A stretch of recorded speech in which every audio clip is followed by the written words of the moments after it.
continuação das doutrinas bíblicas que estamos vendo nessas lições, nesta agora veremos então esse assunto, batismo com fogo.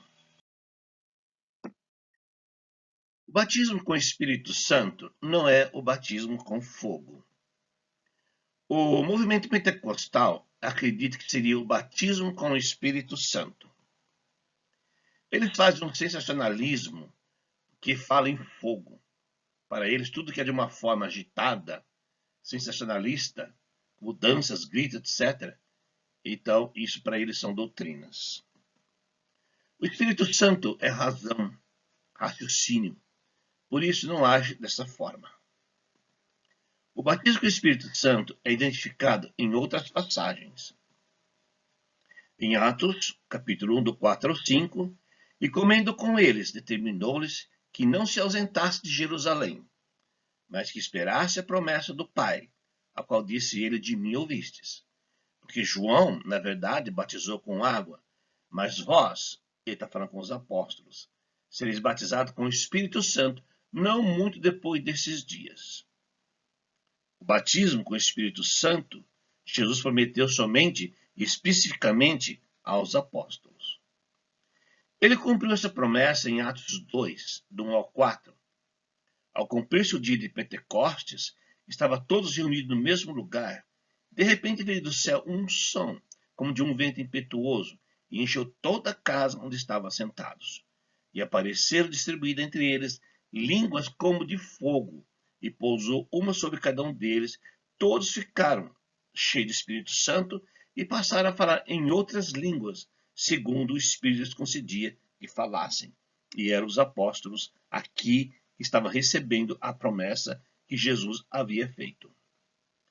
Em Atos 2,7, estava, pois, atônito e se admirava, dizendo: vede, não são porventura galileus todos esses que aí estão falando?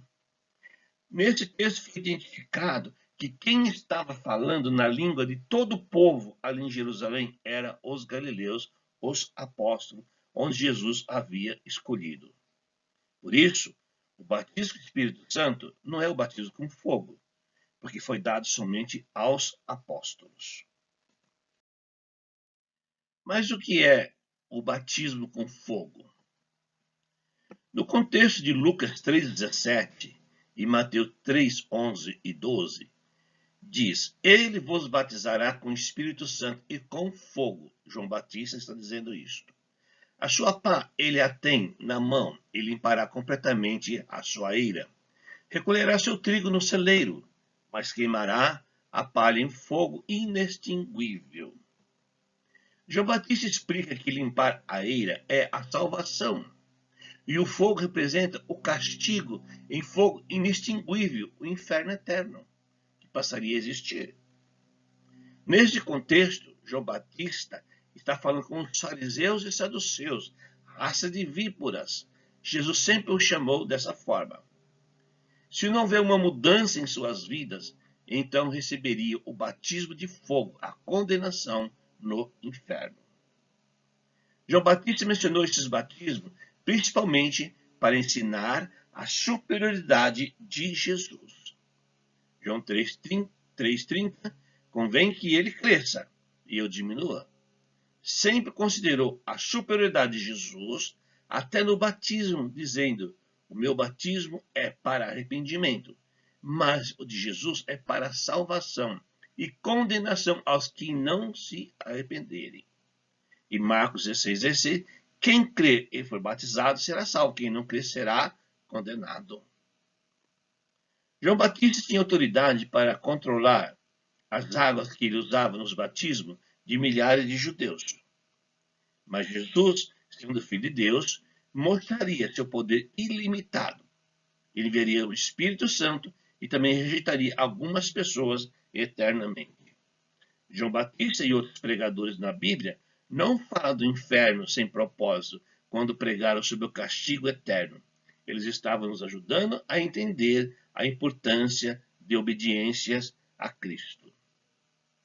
Se não aceitarmos a salvação que ele oferece, teremos o destino infeliz em chama de fogo, segundo Tessalonicenses 1:7, em chama de fogo, tomando vingança com os que não conhecem a Deus e com os que não obedecem ao Evangelho de nosso Senhor Jesus Cristo. Isso seria, então, o que João está dizendo: ele vos batizará com fogo, a condenação no inferno eterno. E para quem? Para os que não obedecem ao Evangelho do Senhor Jesus Cristo e para aqueles que não se interessam em aprender e conhecer o Evangelho do Senhor Jesus Cristo. Será condenado com chama de fogo no inferno eterno. Essa era a superioridade que João Batista mostrou entre ele e Jesus Cristo. Então, nada tem de sensacionalismo, de pega-fogo religioso. Era apenas uma explicação da superioridade de Jesus Cristo. Ele tem poder para condenar pessoas no inferno. Ele tem poder para salvar pessoas que se arrependem. Então, o batismo de fogo é a condenação eterna daqueles que não obedecem o Evangelho de Jesus Cristo. Votos. Mais uma polêmica.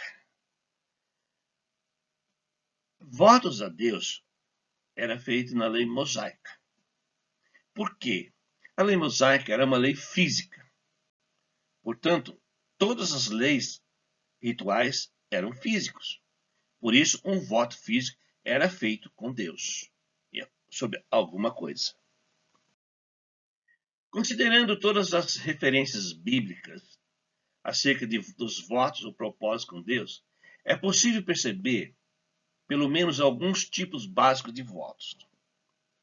Havia votos em que a pessoa se comprometia em realizar alguma coisa, normalmente como uma ação de retribuição a favor de Deus.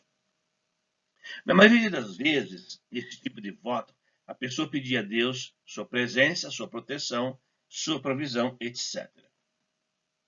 Mas em alguns outros casos, esse mesmo tipo de voto também podia assumir um aspecto de barganha.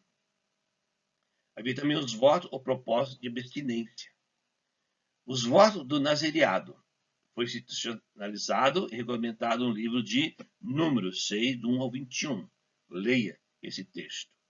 Em virtude dessa consagração, tanto a mãe, durante a gravidez, como o futuro nazireu, deveria abster-se de certos alimentos, como carnes e bebidas fermentadas, de cortar o cabelo e tocar em cadáveres. Eram votos. A lei mosaica dizia, em Números 30, versículo 2, se um homem fizer um voto a Deus, ou um juramento, impondo a si mesmo um voto, ele não deve violar a sua palavra. Deve fazer tudo o que prometeu, porque era uma lei física.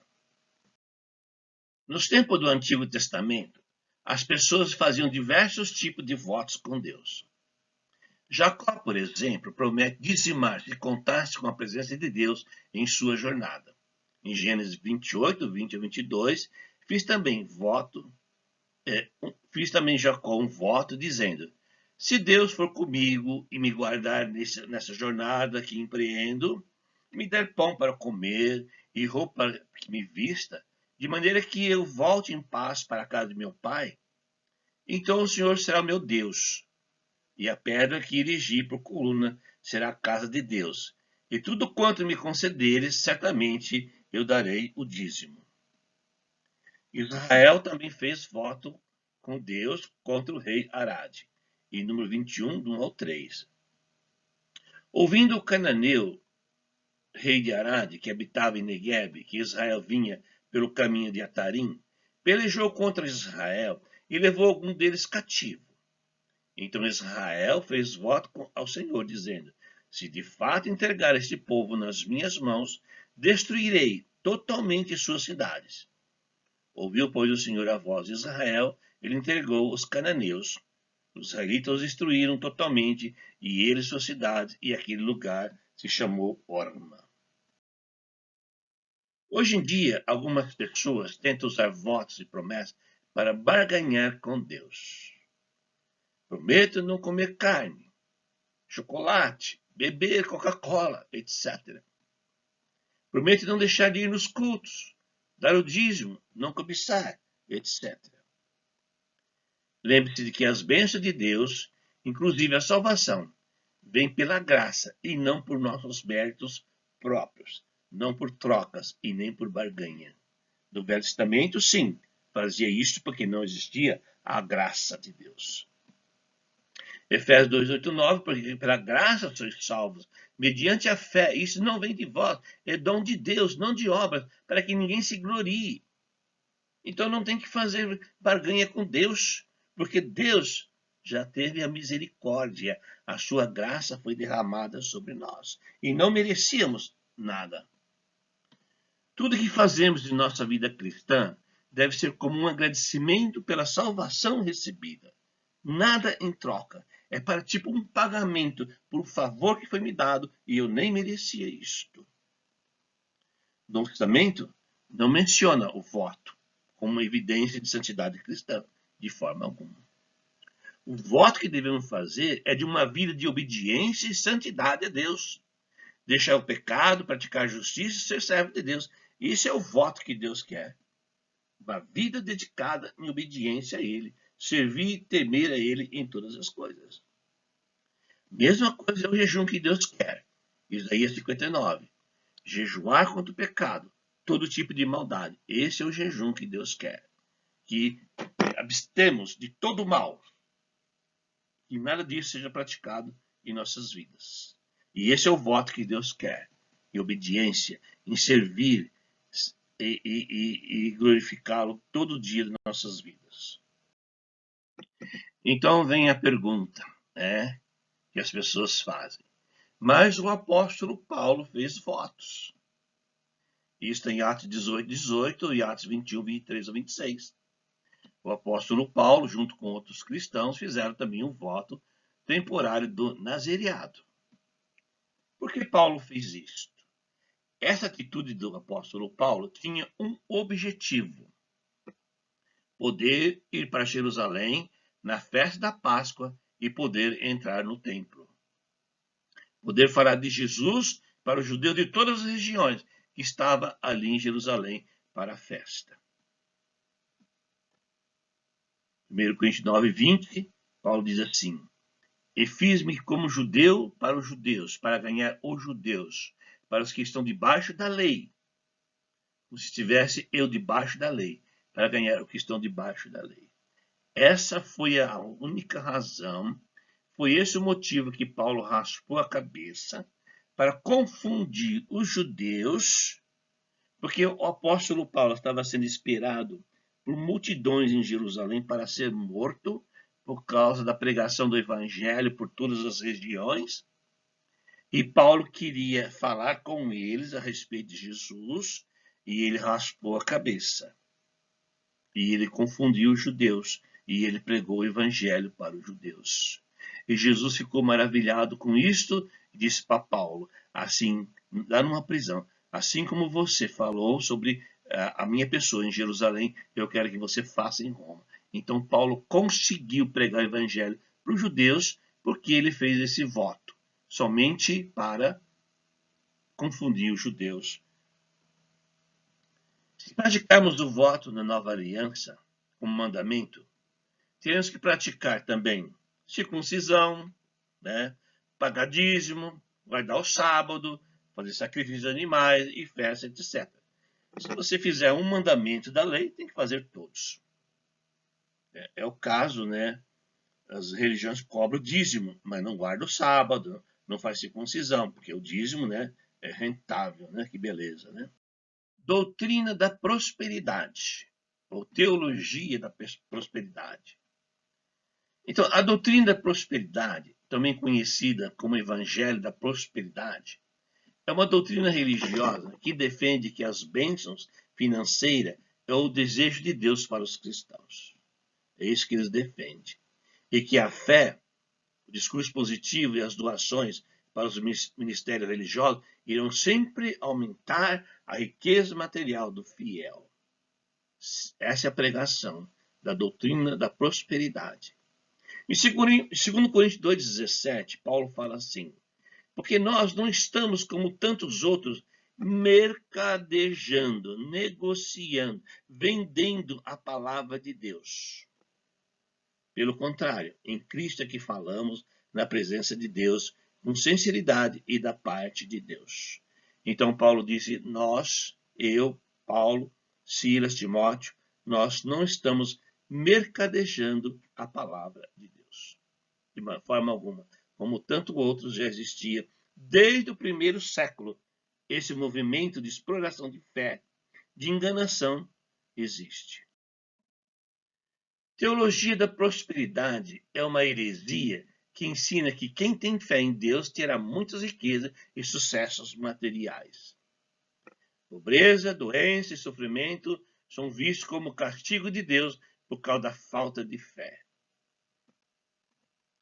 A teologia da prosperidade é muito popular, porque ensina que Deus vai fazer você ficar rico. Ser cristão é uma troca comercial. Você investe em Deus e Deus lhe devolve mais. Esse é o discurso da prosperidade. Ensina que o cristão tem direito à prosperidade material. O cristão pode exigir bênçãos e bênçãos de Deus. A Bíblia promete riquezas e sucesso, mas de um tipo diferente. Os bens materiais são secundários e não trazem a verdadeira paz e nem felicidade. Deus nos promete sucesso e riquezas espirituais quando nós submetemos a sua vontade em obediência. Efésios 1:3, bendito Deus e Pai de nosso Senhor Jesus Cristo, que nos tem abençoado com toda sorte de bênção espiritual nas regiões celestiais em Cristo. O apóstolo Paulo reconhecia essa promessa, essa prosperidade, então, as bênçãos espirituais que recebiam de Deus e está agradecendo a Deus. Os bens materiais são inconstantes, desaparecem com facilidade. Não podemos levar nada de material para o céu. Por isso, a Bíblia diz que devemos dar mais importância aos tesouros espirituais. Em Mateus 6:19-21, Jesus fala assim: não acumulei para vós outros tesouros sobre a terra, onde a traça e a ferrugem corrói, onde os ladrões escavam e roubam. Mas juntai para vós outros tesouro no céu, onde traças nem ferrugem corrói, e onde os ladrões não escavam e nem roubam. Porque onde está o teu tesouro, aí estará também o teu coração. Deus promete nos dar aquilo que precisamos para viver. Deus ajuda a suprir nossas necessidades, mesmo quando nossa situação financeira é difícil, mas não promete dar tudo o que queremos, mas não é necessário. Em Salmo 37:25, o salmista diz assim: eu fui moço e agora já sou velho, porém jamais vi o justo desamparado, nem a sua descendência mendigar o pão. Então, o que precisamos fazer é ser justos, é ser obedientes, tementes à palavra de Deus, e nada vai faltar. Ele vai suprir tudo aquilo que nós precisamos. Essa é a promessa de Deus. Mateus 6:33, ele fala: buscai, pois, em primeiro lugar o seu reino e a sua justiça, e todas as coisas serão acrescentadas. O alimento, a roupa, tudo aquilo que nós precisamos, Deus cuidará de nós. Mas é necessário que Deus seja prioridade em nossas vidas. O reino de Deus em primeiro lugar, todas as coisas serão acrescentadas. Então não precisamos de doutrina de prosperidade. Orientação bíblica. 1 Timóteo 6, do 8 ao 10. Por isso, tendo que comer e com que nos vestir, estejamos de forma contentes, satisfeitos. Os que querem ficar ricos caem em tentação, em armadilha e muitos desejos descontrolados e nocivos que levam o homem a mergulhar na ruína e na destruição. Pois o amor ao dinheiro é a raiz de todos os males. Algumas pessoas, por cobiçar o dinheiro, desviaram-se da fé e se atormentaram com muitos sofrimentos. Então, a Bíblia, a palavra de Deus, a orientação bíblica é desapegar das coisas físicas. Mas a doutrina da prosperidade incentiva somente coisas materiais. A riqueza como enganação e vende as pessoas que não estudam a palavra de Deus. Jesus não era rico. Ele vivia de uma forma simples e nunca exigiu muitos bens materiais. Foi perseguido, rejeitado, morto, crucificado. Então, para a doutrina da prosperidade, ele é um fracassado. Os apóstolos passaram por muitos sofrimentos, também fracassados, né? Mas entenderam que esse é o preço de pregar o evangelho corajosamente. Passaram por muitas dificuldades. João 16:33, Jesus diz assim: eu digo isso para que, por estar unidos comigo, vocês tenham paz. Olha, no mundo vocês vão sofrer, mas tenham coragem, eu venci o mundo. Então Jesus não era um fracassado. Nenhum deles pregou a teologia da prosperidade, nenhum dos apóstolos, e muito menos Jesus. Então é uma heresia essas promessas de venda de prosperidade. Jesus, os apóstolos e os irmãos primitivos sofreram muito por causa da sua fé em Cristo Jesus. Não se ganha dinheiro com o evangelho. Não se ganha. Jesus ele propôs um evangelho de graça. Em Mateus 10, do 7 ao 9. E à medida que seguirdes, pregai que está próximo o reino dos céus. Curai enfermos, ressuscitai mortos, purificai leprosos, expeli demônios, de graça recebeste, de graça dai. Não provereis de ouro, nem de prata, nem de cobre nos vossos cintos, nem de helicóptero, nem de jatinho, e nem de carro de vidro fumê e de ar-condicionado. De graça recebeste e de graça dai. Receberam a salvação de graça, Efésios 2 que nós vimos. Pela graça fomos salvos. Recebemos isso de graça, não custou nada. Então nós devemos fazer o que com o evangelho? Oferecer de graça, não vender, não cobrar para ensinar o evangelho. Paulo, ele falou para os presbíteros de Éfeso: não cobice os bens materiais dos irmãos. Não façam isto. Em Atos capítulo 20, 33 a 35. De ninguém cobicei prata, nem ouro e nem vestes. Vós mesmos sabeis que essas mãos serviram para que me era necessário a mim e aos que estavam comigo. Tenho-vos mostrado em tudo que, trabalhando assim, é mister socorrer os necessitados e recordar as palavras do próprio Senhor Jesus. Mas bem-aventurado é dar do que receber. Essas palavras Jesus disse para os líderes da igreja de Éfeso. Trabalhe. Sabe o que Paulo mostrou para ele? Olha minhas mãos. Eu trabalhei para sustento nosso. Paulo tinha vergonha na cara, não ficava sugando o sangue dos irmãos. Trabalhou em todos os lugares. Em Éfeso ele morou 3 anos, trabalhou. Em Corinto ele morou 1 ano e meio, trabalhou na construção de tendas. Então, Paulo orienta que não se ganha dinheiro, e Jesus também orientou que não se ganha dinheiro com a palavra de Deus. Por isto, a doutrina da prosperidade é uma heresia diabólica. Essas são algumas doutrinas para informação, porque existe hoje muita exploração em torno dessas coisas. Que Deus nos abençoe e possamos entender todo esse ensinamento. Amém.